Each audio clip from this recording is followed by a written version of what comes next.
It's approximately 1 in 200 to 1 in 250 people worldwide, and Asperger's is a different type of brain makeup where there is a couple defining features. One, a hyperliteralism, a kind of a monotone speech pattern, blah blah blah blah. There's not a huge amount of up and down.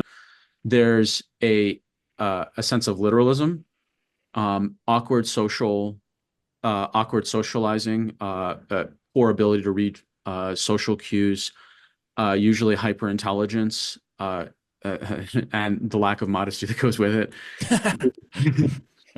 Special interests, like really deep. Hey, this is Ari. Welcome to the Energy Blueprint Podcast. In this episode, I'm speaking with Dr. Sam Shay, who specializes in helping moms of neurodiverse, neurodistinct children to reclaim their health and their energy and to make the lives of their children and their whole family better.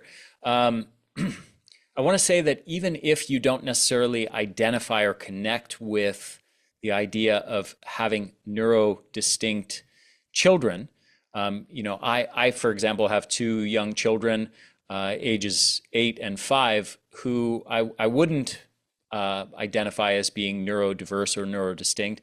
But even for me, I found Dr. Shay's insights to be extremely valuable.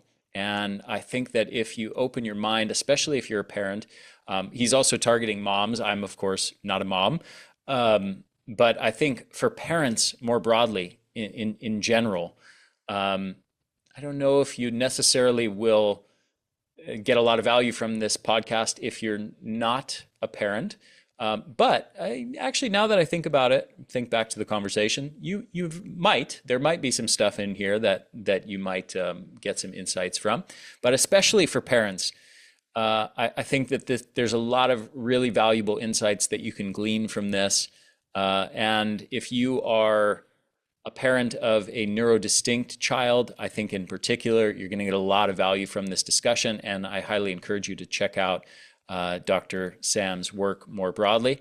And he's got a really interesting story. I won't tell it here. I'll let him tell his background story. But I do want to mention one part of his story, which he doesn't say at the beginning, which is that he's also a stand-up comic, using humor to educate and entertain on topics like functional health and life with Asperger's.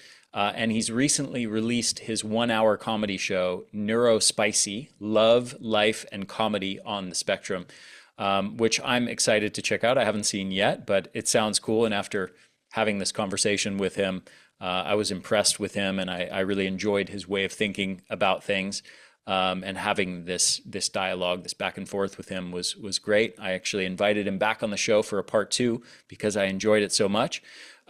So, with no further ado, enjoy this conversation with Dr. Sam Shay. Dr. Sam, welcome to the show. Thanks, sorry, it's good to be here.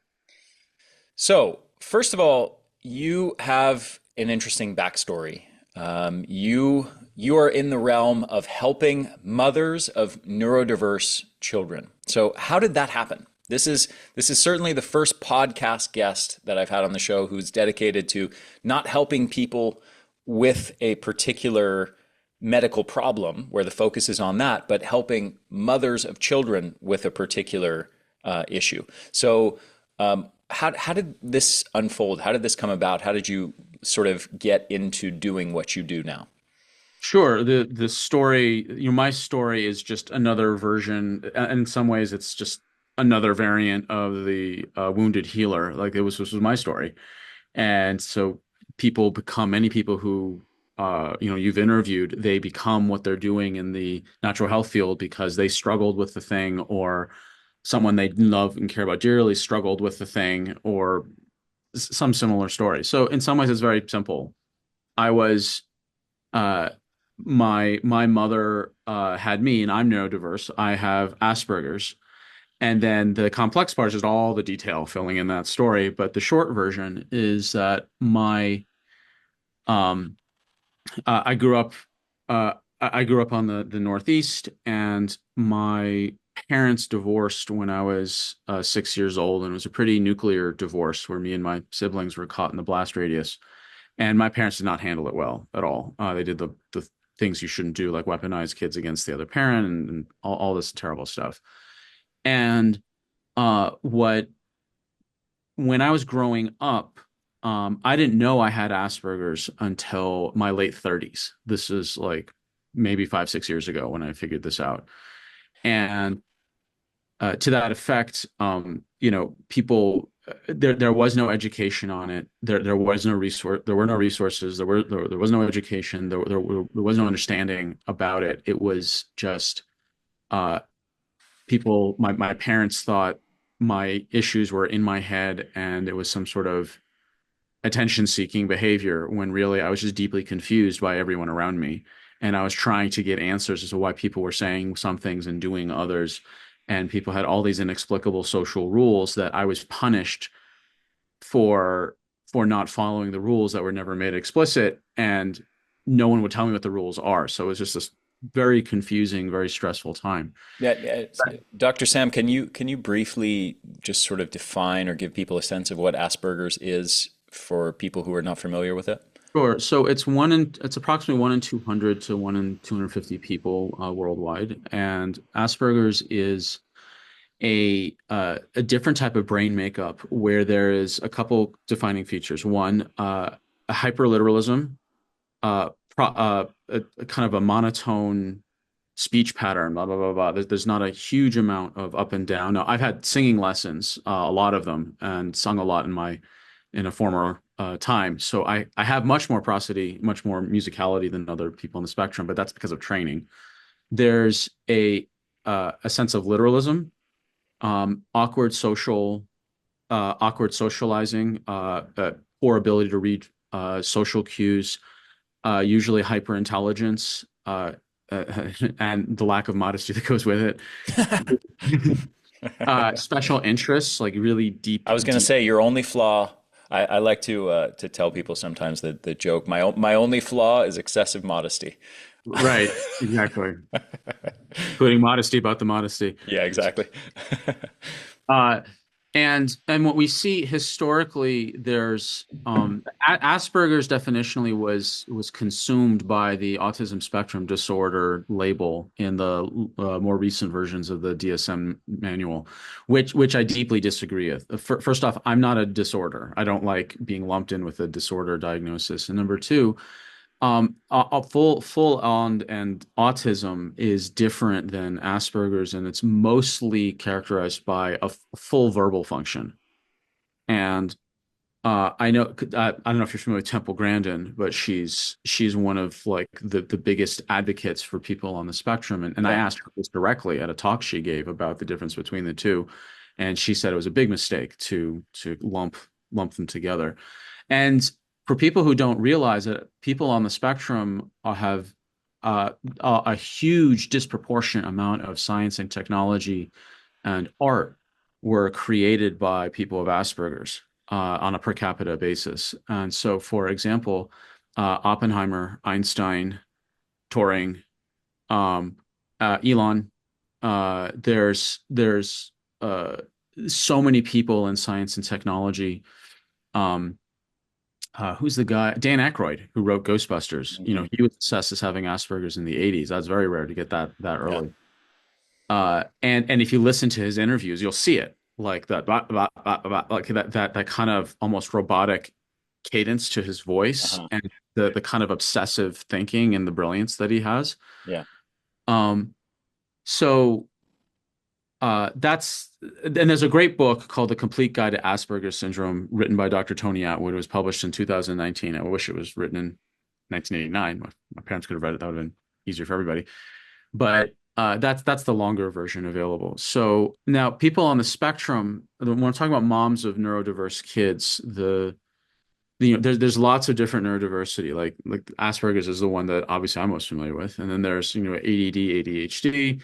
There's uh, there's the people that have OCD, sensory processing disorders, and all sorts of other different things. And the reason I'm focused on helping the parents, especially moms, is one, I'm quite happy to help fathers, but the reality is that it's like an 80/20 principle. Like 80% of the time, it's the moms that are the ones who are engaged in and interested in, improving their own well-being in the name of helping their families, their kids.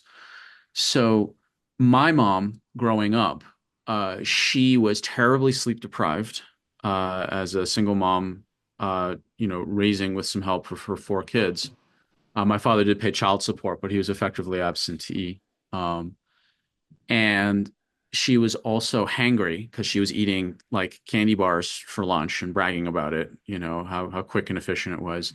And she was also in massive amounts of pain from a very bad back. And as you know, there are even certain uh, painkillers that decrease empathy. That's the one way the actual mechanism of how they lower pain is because they decrease the emotional circuitry of pain.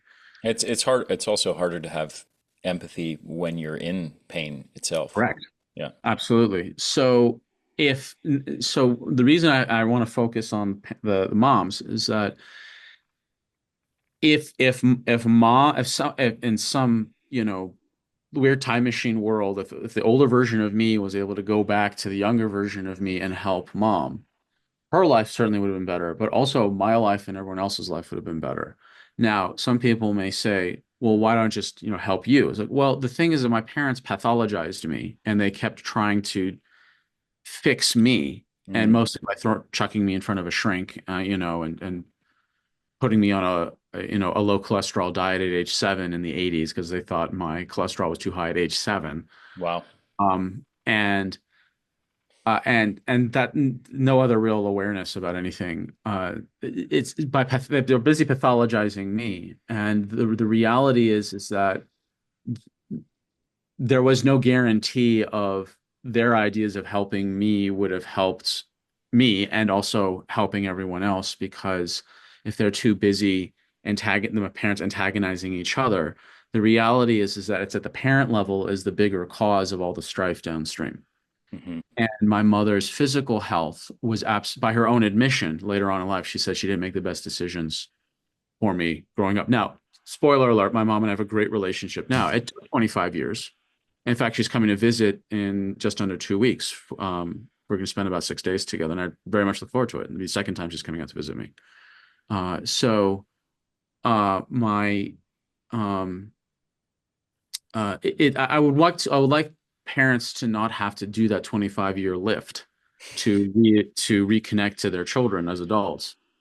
And uh, again, if it's everyone benefits, everyone, if the parents, I'm just usually it's the mom, if they are healthier and have more resilience and more energy, and then everyone benefits. There's just no other way to say it. And there are people who are, real specialists in helping kids who are, young kids, particularly autism and whatnot. When that's not something that I particularly focus on. I think it's the parents are the missing. There's a real lack in focus on helping the parents. Yeah. I have a quick funny little story that in my family there's sort of an inside joke about me having Asperger's. And so I was indirectly diagnosed with Asperger's Uh-huh. by my sister's psychotherapist, Oh, without ever having seen her. So okay. my sister and her husband were seeing the therapy, and for whatever reason, they were talking about me in one session, or maybe over several sessions. They had told the therapist about me and describing certain behaviors, and the therapist goes, "It sounds like he has Asperger's." Uh-huh. And so ever since then, we talk about me as having a diagnosis of Asperger's too, even though the therapist has not yet done the official assessment of me. Uh-huh. Well, if you want, the funny part is it's very hard to actually dial in a specific Asperger's diagnosis. I mean, there's bunches of questionnaires. Dr. Atwood's book goes into this, but there's not a blood test for it. There's not Yeah. But that's one reason why I made the 60-minute comedy show, Neurospicy, Love, Life, and Comedy on the Spectrum, is because I wanted to build a dedicated 60-minute comedy show to educate on Asperger's. And it's because it's was nothing there before when I was growing up. So what is the fastest way to scale a message? Make it palatable and make it interesting and make it funny. Hmm. And stand-up comedy is something that I actually latched onto, and comedy itself is something I really latched onto. Stand-up comedy is more defined term later on. Growing up was watching comedy that helped me understand the world because my mom and my when I would go visit my father, they would just throw me in front of a screen. And so I was watching sitcoms and comedy shows to try to understand and analyze like an anthropologist human behavior. Yeah. Now, so now realizing that, I was like, okay, can I explain all of Asperger's in 60 minutes or the important bits? And then in a way that doesn't blame or dunk on normies or neurotypicals and doesn't also embarrassingly self-deprecate on me, someone on the spectrum. So the show is designed to bring normies and Aspies and people on the spectrum together. And there's no politics, there's no cursing, there's nothing gratuitous. I would say it's PG-13, not because of a language issue, but because the content is kind of it's a headier bit of topics, and so young kids won't really understand what's going on. Yeah. But so you're welcome to uh, send that over to your sister. And does this remind you of somebody? Question Yeah. mark. She's like, ever since he was a little kid, he's done this, this, and this. The therapist like, sounds pretty typical of Asperger's. Right. Um, so anyway, You also have the modest intellect? of course, yeah. Right, of course. Okay, got it. No. So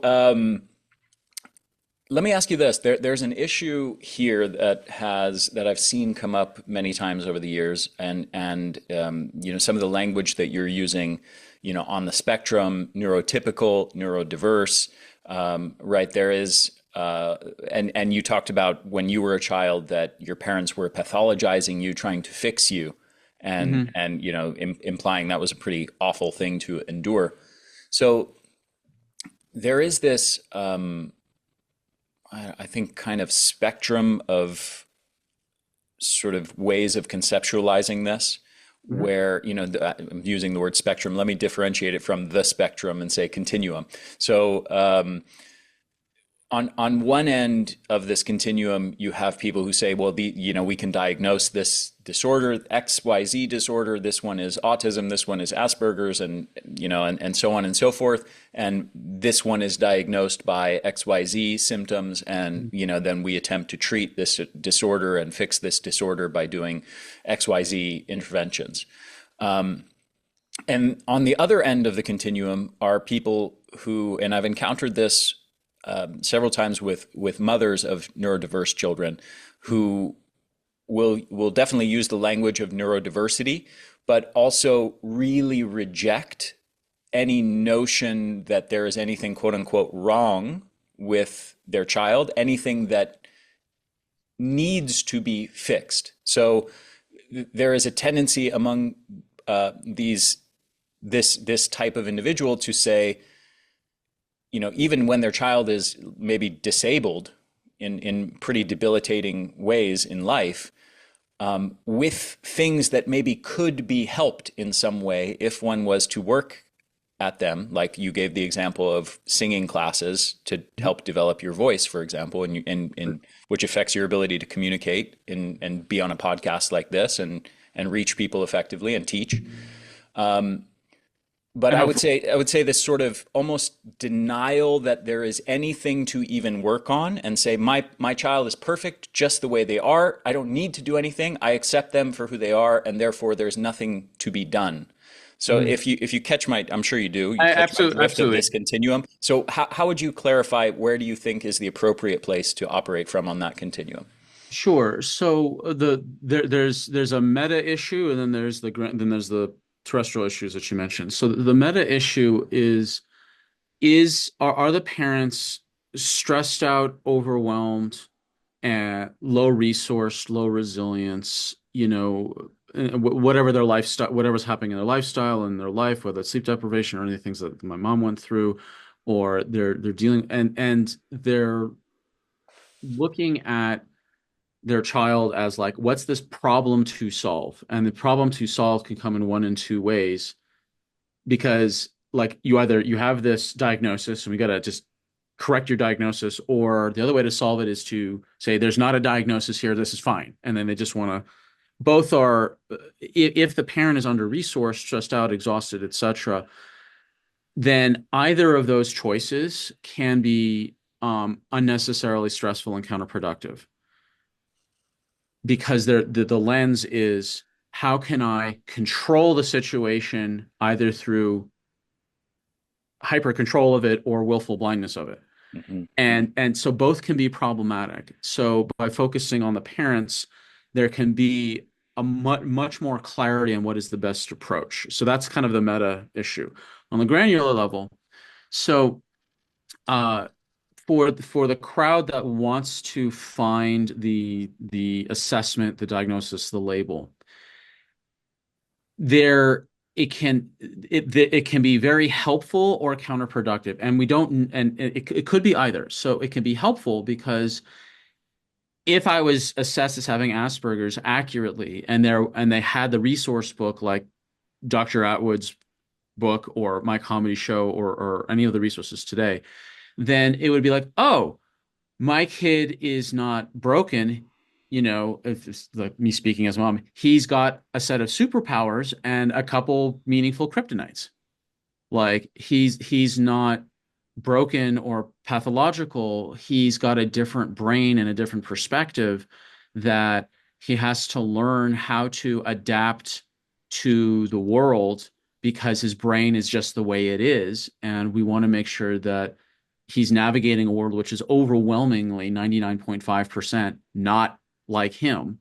We have to teach the life skills uh, to help him succeed and also to thrive within this space so his unique gifts can come through and also be seen, recognized, supported, loved, and cared for, not shunned and marginalized. But there's some real life skills that are realities that have to be trained up on. Hmm. And so having the assessment, the diagnosis, the label, one, assuming they do get the right label on it, that's trick number one. Yeah. And then two, they've got the resources. The label itself has all of the explanations of what it means and what you can do and what are the pitfalls, what are the gifts, what are the different ways that what are the different realities that are going to happen, and then you plan accordingly. For the people that are saying my kid is not broken, he's not well. For one, first off, there's a massive continuum, as you said, and of from mild to severe. Like in my comedy show, I describe that like I'm on the spectrum, but my father is the bookend. In Hmm. fact, I figured out I have Asperger's because I found out my father has severe Asperger's, and I'm the Oh, one who wow. figured it out.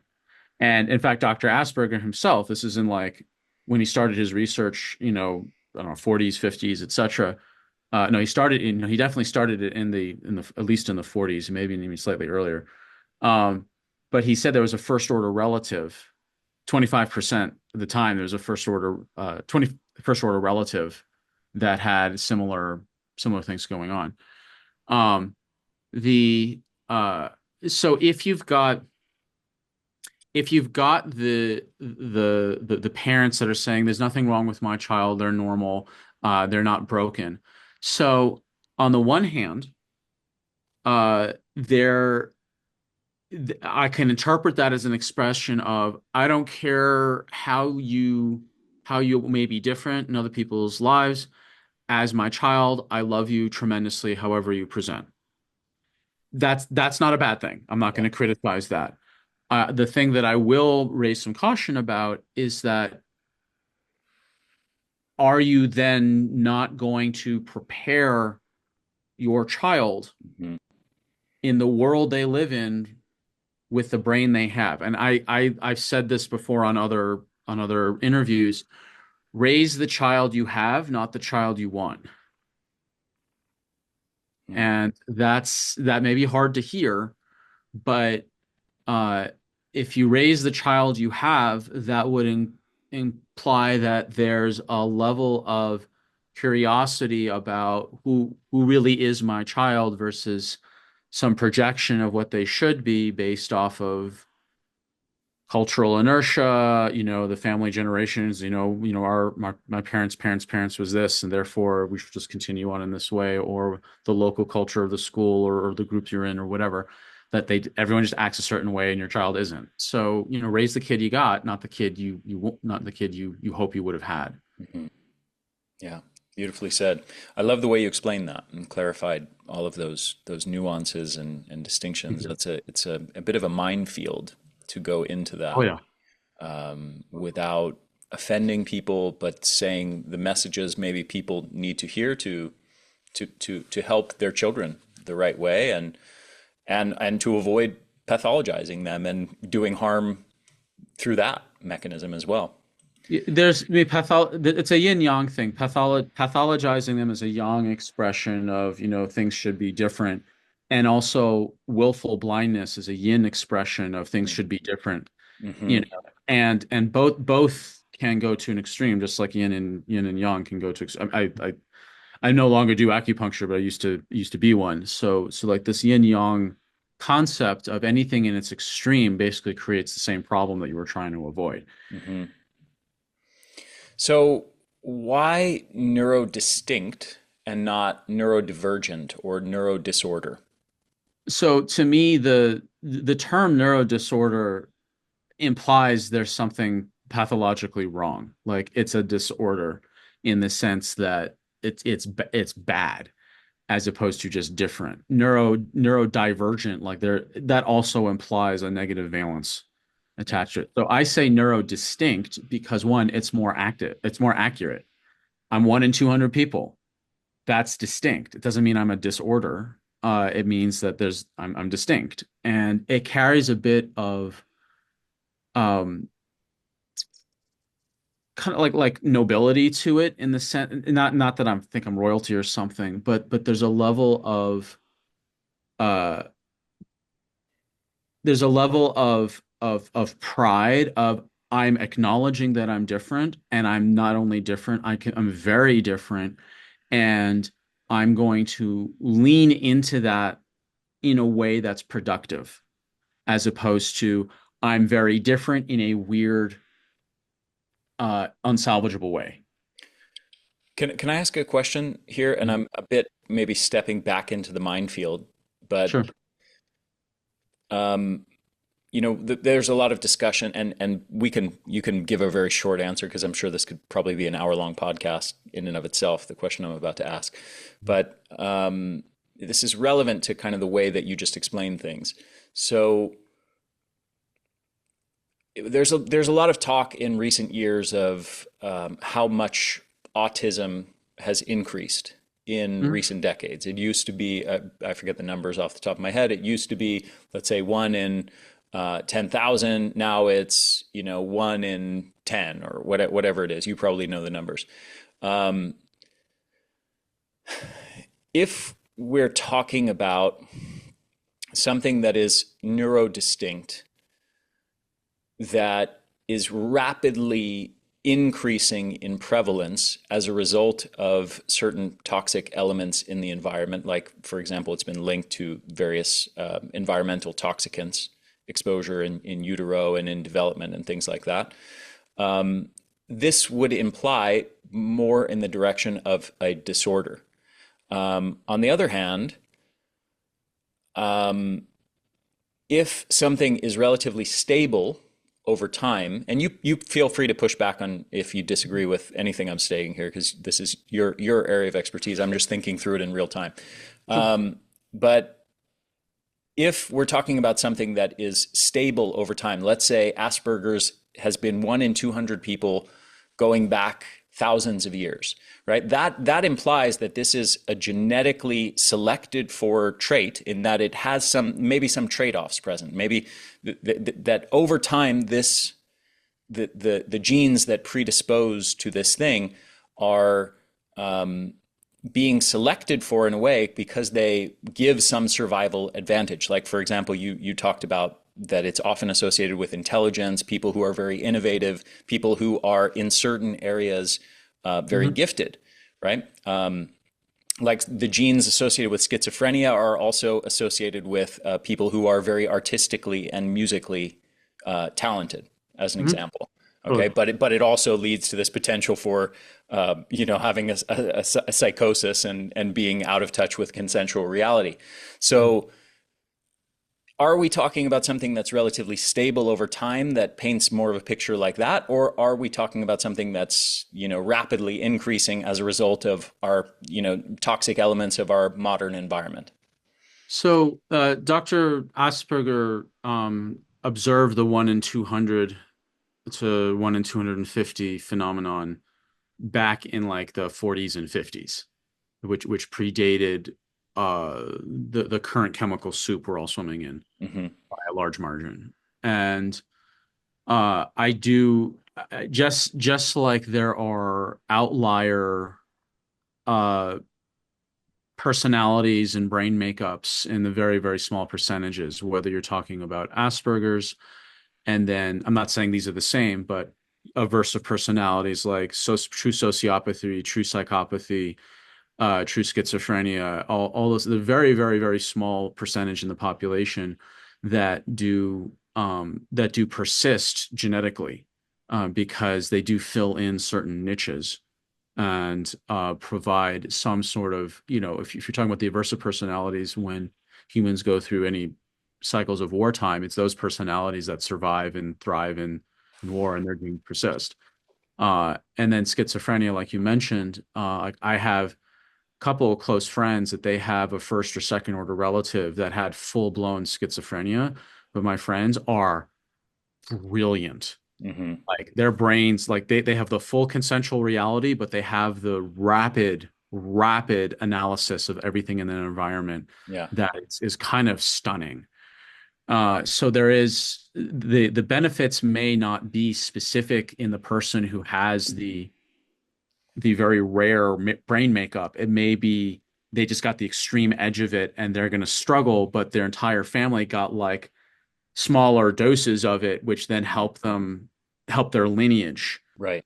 And in fact, that's another thing in terms of genetics. I think discussing things in terms of the survival of the lineage will clear up a lot of this. So like nature, evolutionary biology doesn't give a hoot about you or me. They Hmm. only care about how far the lineage goes into the future, Hmm. which then can explain why there can be some people in a family that there's one person that doesn't reproduce, but that person's contributions to the culture, the society, the family, the tribe, etc., is so massive. It helps the lineage of his, nieces and nephews Right. well into generations.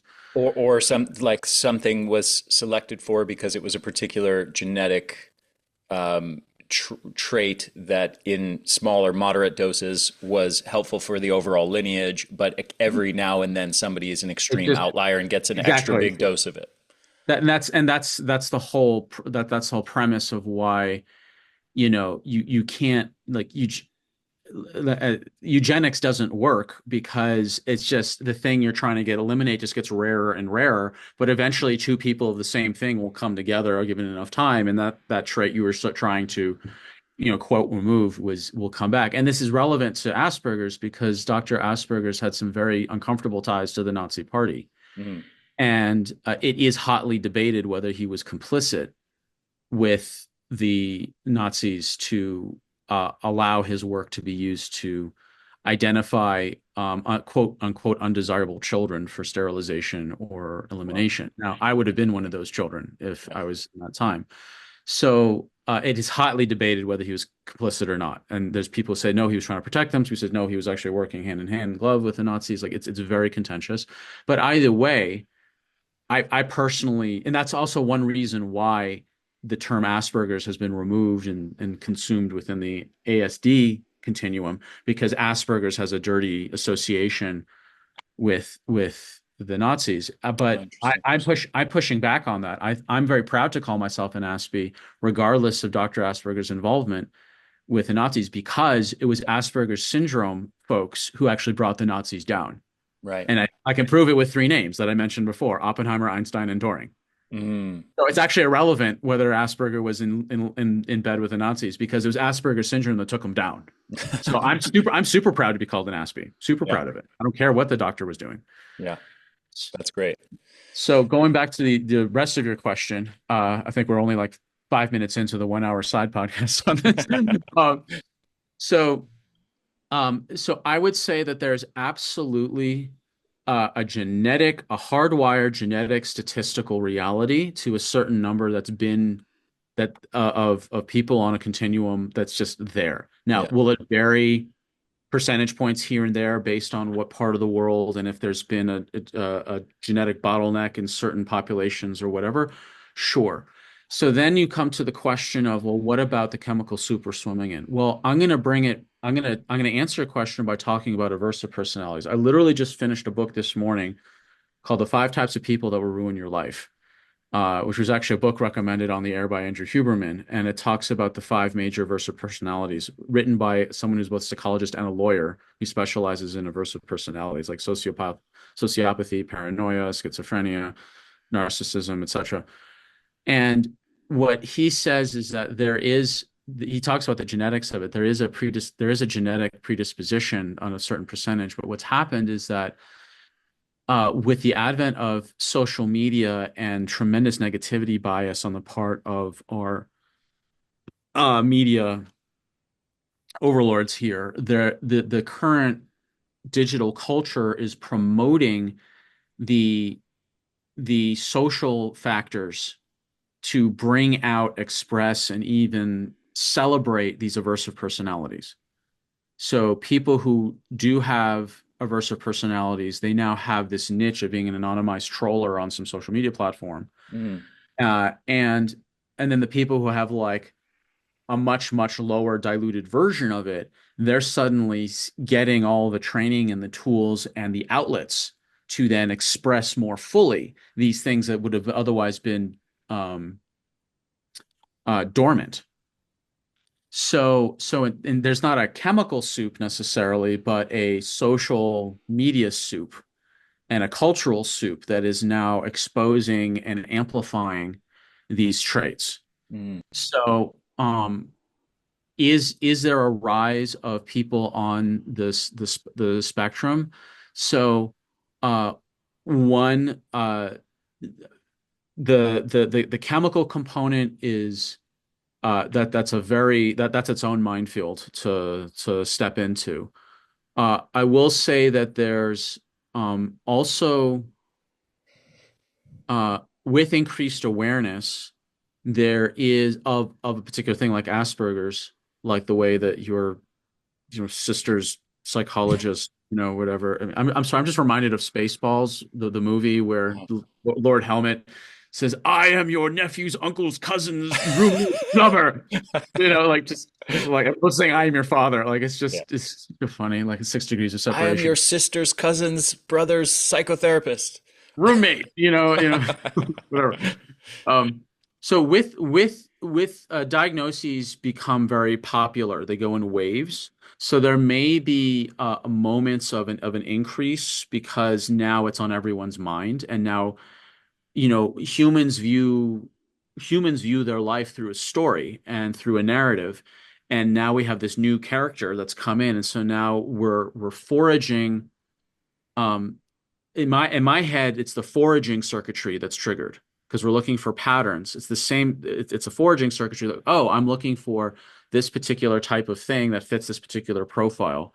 And then suddenly, when you have the pattern in your head, you suddenly are able to see so many things. Now, whether or not those things are real that you're actually seeing is another question. Mhm. And there's also there can be, and to be very clear, I'm not saying that this is what's happening globally, but I saw it in my own high school where it's kind of like suddenly all these sprinters were being diagnosed as narcoleptics so they can get on Gee.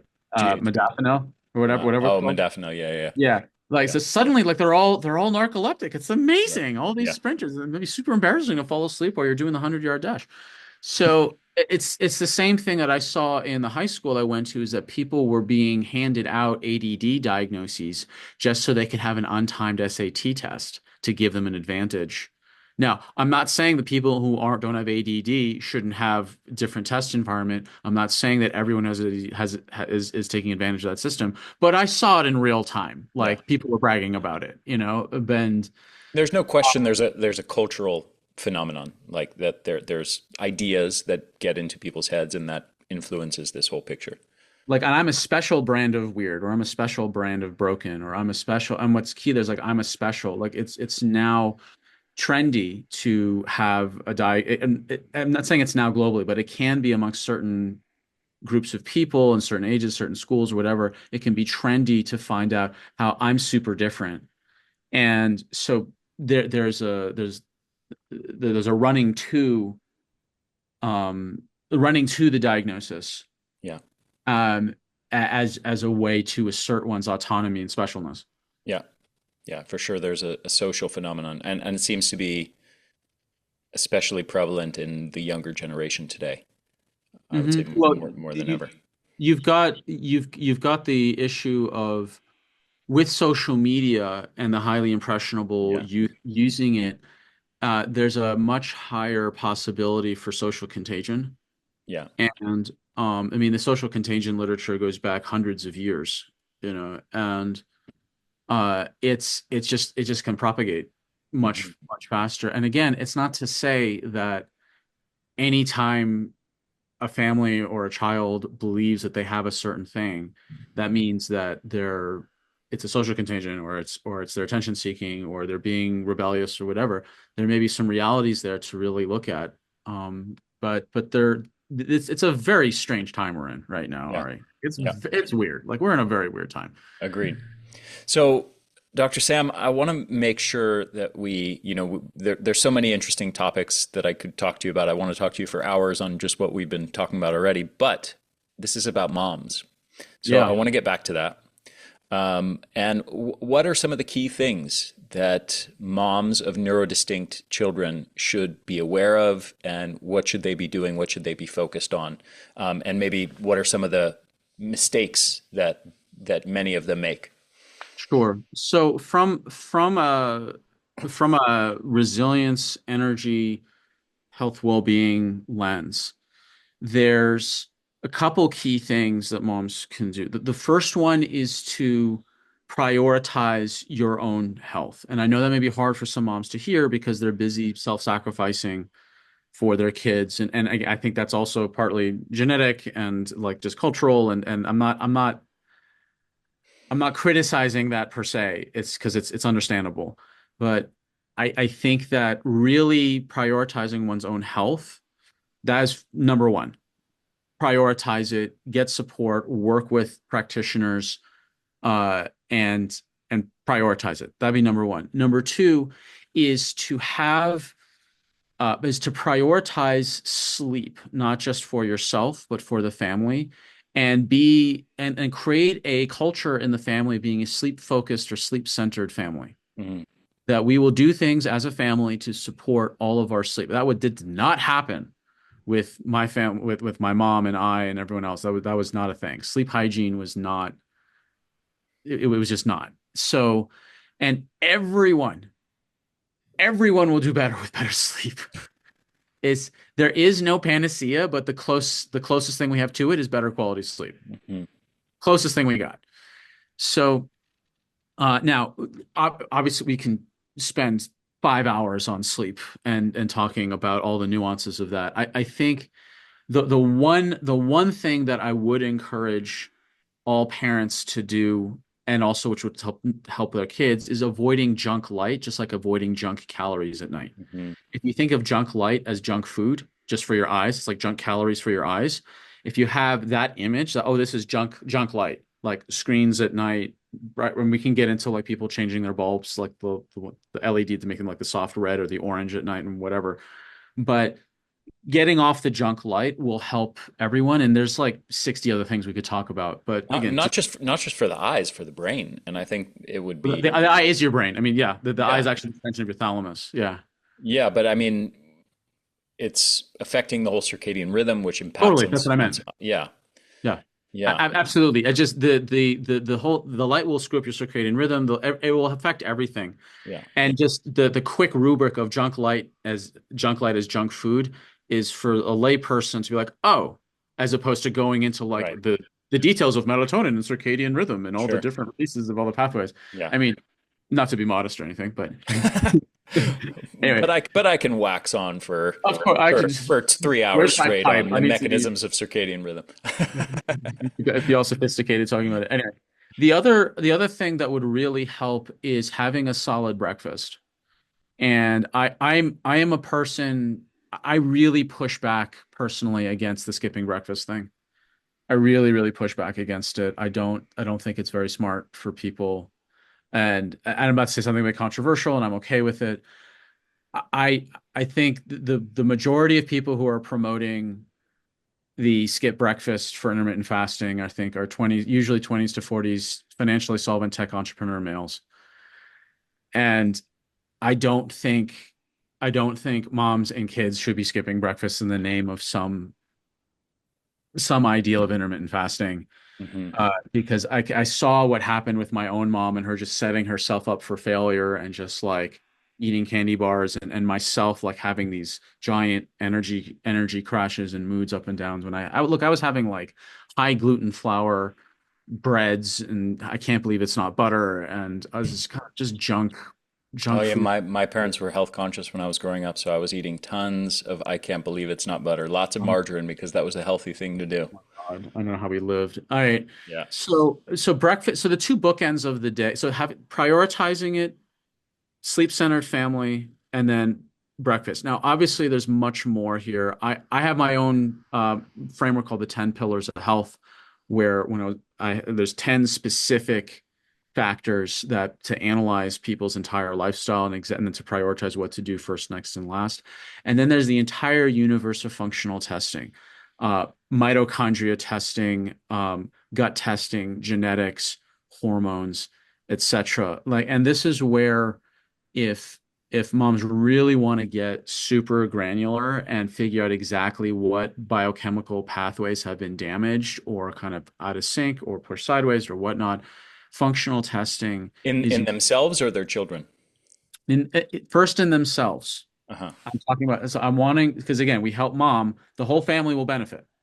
No guarantee of if we just focus on the kid, the whole family is going to benefit. But if you help the mom, everyone will. So I'm not saying don't care and do the things for the kids. Uh, I'm saying that it's usually if you just focus on the kids that the parents are neglected. And Yeah. that's a mistake. That's a huge mistake. So you can do both, but don't neglect the parents. Yeah. Speaking of skipping breakfast, I'm skipping mine right now as a Oh, do I result of do I this breakfast shame you podcast right now? timing. This is my breakfast time. I should be eating breakfast before I go Okay. play tennis right after this, but instead I'm doing this interview with you where you're telling me about the harms of skipping Oh, breakfast. God, I feel so conflicted. I'm enabling your hanger. Oh. So what do you think? Where do you go with lab testing? This is in my personal opinion a bit of a sort of contentious topic. I guess it's broadly Oh, contentious. So there within the realm of functional medicine, we have an ever expanding array of potential tests that one can do. mhm. The tendency in thinking is always that essentially the more tests you do, the more comprehensive tests you do, the more nooks and crannies of your physiology that you do testing for, the more complete picture you're arriving at. But the flaw in this type of thinking is, of course, which many people don't realize, that many of these tests aren't that accurate and can give you bad data, essentially. And then if you start to act on bad data, you're likely to be led astray. I'm just curious where you land on the spectrum on the keep using that word Uh-huh. where you land on this sort of continuum of your perspective of what tests you think are valuable, how much testing to do, etc. Sure. So the first thing about testing is to focus on lifestyle analysis first. that testing is a extremely valuable adjunct, but it cannot be done in isolation of looking at what's going on with your sleep, what's going on with your diet, what's going on with toxic exposure, what's going on with your exercise routines, what's going on with, are you with your bowel function? Are you chewing and pooing regularly? Do you have exposure to what are your stress levels? What are your morning and evening routines? I'm kind of ticking through basically the 10 pillars here as Hmm. in that testing is put on the foundation of lifestyle analysis Hmm. because doing testing and then giving like here's a diet, here's a supplement, but without changing lifestyle is a bit premature, I think. Hmm. Yeah. And so my platform is lifestyle analysis first. And then from there, we can actually be judicious about what tests to pick. Hmm. Not everyone needs a thyroid test. Not everyone needs mold testing. Not everyone needs Lyme testing. Not everyone needs, like, you don't need to just throw the entire battery of tests at people. Hmm. I will. So if we start from that premise that we analyze lifestyle first and you have a plan of your lifestyle, and that's the foundation. And then from there, you can pick what tests are actually the most, it's an 80-20 principle. What's the fewest number of tests to give the most valuable amount of information in an area that the lifestyle analysis alone is not explaining the stuff you're going through. So if you can whittle down the tests based off lifestyle analysis, that would eliminate a bunch of these problems right off the get-go. Hmm. Then it comes down to like what company, what test, and then this ongoing debate over which test and which company and so on. That's uh, uh, I have I have my favorite labs, and then is it okay that there's some people are saying, well, certain labs are less accurate than others? I'd be very worried if there wasn't that because everyone should be trying to find better and better labs and investigating the validity and efficacy of these labs. So it's totally normal and expected and frankly relieving that there are people who are openly scrutinizing functional labs because we need to have people scrutinize to make sure that there's not something that's been ignored over days or years or whatever. Hmm. So, my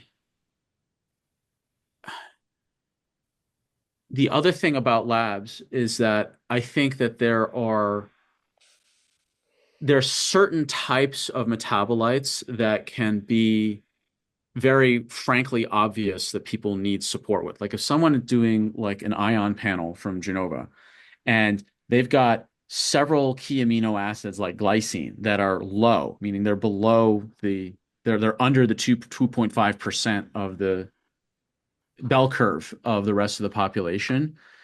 That to me seems extremely valuable. Now, is it accurate that it's really under 2.5% or is it really like 5%? Honestly, that doesn't matter at that Hmm. point. Yeah. Really doesn't. And for those of you that don't know, glycine is one of my favorite amino acids. Number one, it looks and tastes just like sugar, even though it's an amino acid. So that's the one thing that people can do. If people like my mom, if she had had glycine powder available instead of sugar, and she would have added that to her drinks, that would have certainly helped. The glycine is also one third of the amino acid backbone of glutathione, and it's a big structural like it's a wonderful amino acid. That's just and that literally the reason I'm talking about glycine because I was analyzing a panel yesterday and glycine happened to be low, so it's top of mind. So if you've got some really extreme edges of the numbers, I'd say those are more reliable than the things that are like second quintile or fourth quintile, and like I'm looking more at the outer edges of things in terms of veracity. Those are the ones I look to first and look to balance first because if you've got one thing like glycine that's way out of line, it's going to affect so many other things downstream. Hmm. So I think even on the test, there's a continuum, not a spectrum. There's a continuum of the markers that you should put more emphasis on in terms of whatever protocol you're going to work with. Was that helpful? That was great. Dr. Sam, let people know two things actually. One is what do you want to leave people with? What are maybe the top one or two takeaways that you want to leave parents of neurodistinct children with from this Mhm. episode, and also let people know where they can follow you, where they can get in touch with you, how they can work with you. Yeah, I'd say the main message is that for the parents listening to this, that your health matters too. And if you're not going to do it for yourself, do it for your kid. That prioritize your health for not only your sake, but for your kid's sake. I wish my mother had done that. I really do. And this is why I'm so focused on this population. And the second thing that I would emphasize is focus on sleep center for your do the easy things first. The sleep focused, sleep centered family. Focus on a solid, healthy breakfast. And if you just help those two bookends and you put the priority of your health kind of as a meta principle above it, that's a fantastic start. And then if you can work with someone who's a practitioner or coach or whoever to help you specifically increase your resilience, increase your energy, increase everything about your health and well-being so that you can have a healthy and balanced and fulfilling life as a parent, as opposed to burning out and getting overwhelmed, which is a typical plight of a parent. And I would love to be able to be the one to support you in this. And if this resonates, just go to my website, just drsamshay.com, drsamshay.com. And there's a link to schedule a chat. I got some freebies on there, a lifestyle nutrition guide. I also have my YouTube channel of all my stand-up comedy and a bunch of other interviews over the years and whatnot. And yeah, I'd say I wish my mom prioritized her health for everyone's sake. And I just hope to be that person I hope to be that person, be able to facilitate in other families and be able to give to you what was not available to us. Dr. Sam, thank you for coming on the show. This was an absolute pleasure to have this conversation with you. I'm excited to check out some of your stand-up comedy, Thank and you. I look You forward learn to. something about yourself. What's that? Oh, You may I learn might. something about yourself on the Asperger. I might. It's possible. Still I, waiting on the I, official I mean, assessment. CC me the text your sister. Sis, dot, dot, dot, awkward. You were right. That's right. I'll put it on a group text so you can be Right, there to exactly. watch it. Dr. Sam, thank you so much. Really, it was a pleasure, and I hope we can continue the conversation. I hope this evolves into more conversations because I suspect there's lots more fun things for us to talk about. Oh, totally. I look forward to it, Ari. And thank you for all the work you're doing. It's because of people like you, like seriously, people that now everyone can find information like this. We didn't have this in the 80s and 90s. Is people like podcasters, summit leaders, educators like yourself that are able to share content like this. We did not have this growing up. This could have been the episode to change our lives. So I want to Mhm. thank you for being a platform to be able to get this valuable information out, whether it's me or someone else, because this is the way that families can change. Well, I appreciate the kind words, but I'm going to throw them back in your direction. Thank you for the work that you're doing. I think it's super important, and I think you're going to transform a lot of kids' lives because of this work. So thank you for that. Thanks, Ari.